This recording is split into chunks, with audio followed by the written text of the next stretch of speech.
शास्त्रों में ये मना किया गया है। शास्त्रों के अनुसार कि जब मैंने आपको सुनाया था कि भौमासुर नाम का एक राक्षस था, जब भौमासुर की गर्दन कटी तो उसके मांस से प्याज की उत्पत्ति हुई, उसका जो हड्डी थी उसकी हड्डी से लहसुन की उत्पत्ति हुई और उसके रक्त से मसूर की दाल की उत्पत्ति हुई थी। तो मसूर की दाल पूरे वृंदावन में किसी भी विग्रह को भोग नहीं लगाई जाती है, किसी भी ठाकुर को भोग नहीं लगाई जाती है, इसलिए मसूर की दाल का भोग ठाकुर जी को नहीं लगता है।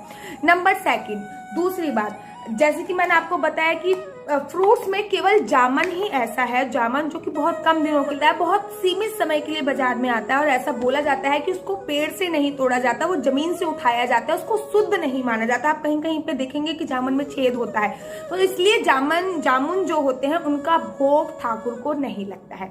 चलिए अब आगे बढ़ लेते हैं और बता देते हैं। बहुत सारे लोग ठाकुर को बैगन का भोग लगाते हैं, तो शास्त्रों में बैगन को शुद्ध नहीं माना गया है, इसलिए बैगन का भोग ठाकुर जी को नहीं लगता। जैसे कि बैगन का भरता बना लिया या फिर आलू बैगन की सब्जी बना ली, तो वो ठाकुर को भोग नहीं लगती है। आप किसी भी दाल का भोग लगा सकते हैं मसूर की दाल को छोड़कर। अगर आप कहोगे कि दाल चावल का भोग लगा सकते हैं, तो डेफिनेटली दाल चावल का भोग लगा सकते हैं। दाल बनाइए आराम से, अरहर की दाल बनाइए, आप ग्रीन वाली दाल बनाइए, आप कोई सी भी दाल बनाइए, मसूर की दाल को छोड़ के चने की दाल बनाइए, अरहर की दाल बनाइए, मूंग की दाल बनाइए, उसमें आराम से जीरे का तड़का लगाइए, देसी घी का तड़का लगाइए और ठाकुर को भोग लगा दीजिए। अच्छा, इस्कॉन टेम्पल वाले हींग का भोग भी ठाकुर को नहीं लगाते हैं। जिस भी सब्जी में हींग पड़ी होगी तो वो हींग का उपयोग भी ठाकुर की सेवा में नहीं करते हैं, लड्डू गोपाल की सेवा में नहीं करते। लेकिन बाकी बिहारी जी के मंदिर में और राधा वल्लभ के मंदिर में हींग का भोग ठाकुर को लगता है, अर्थात हींग से बनी हुई सब्जी का भोग ठाकुर को लग जाता है। हींग हाथरस में पाई जाती है और हाथरस की कुछ सीमा 84 कोस में आती है और वहां पे संपूर्ण हींग जो मतलब पाई की जाती है, हाथरस की हींग बहुत प्रसिद्ध है। संपूर्ण ब्रज में ब्रज 84 कोस में हाथरस की कुछ सीमा आती है और हाथरस के सभी मंदिरों में हींग का भोग लगता है। तो आप जिस संप्रदाय को मानते हैं आप उस संप्रदाय के हिसाब से भी भोग लगा सकते हैं। नेक्स्ट बात कर लेते हैं गाजर की।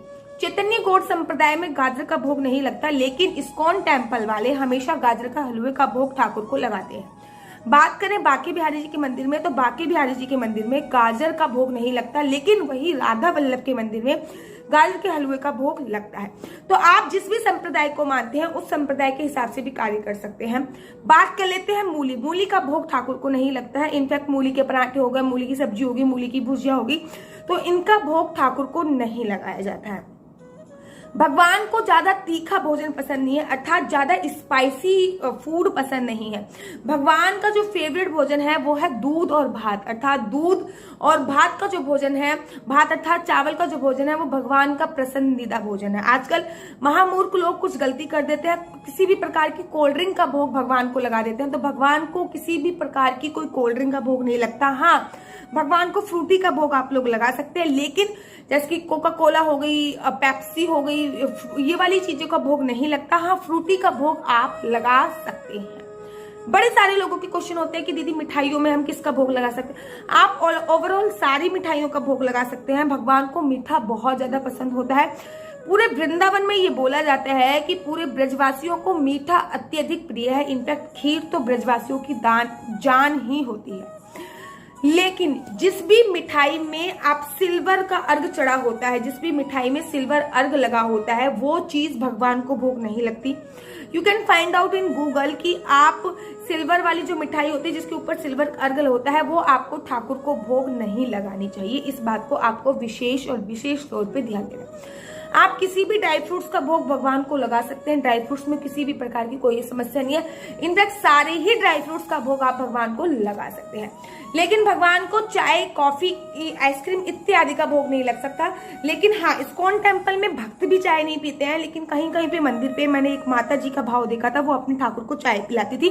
तो बाकी ये आपकी श्रद्धा के ऊपर निर्भर करता है कि आप क्या करते हो। आइसक्रीम अगर आप घर पे बना रहे हो तो उसको ठाकुर का भोग लगा सकते हैं।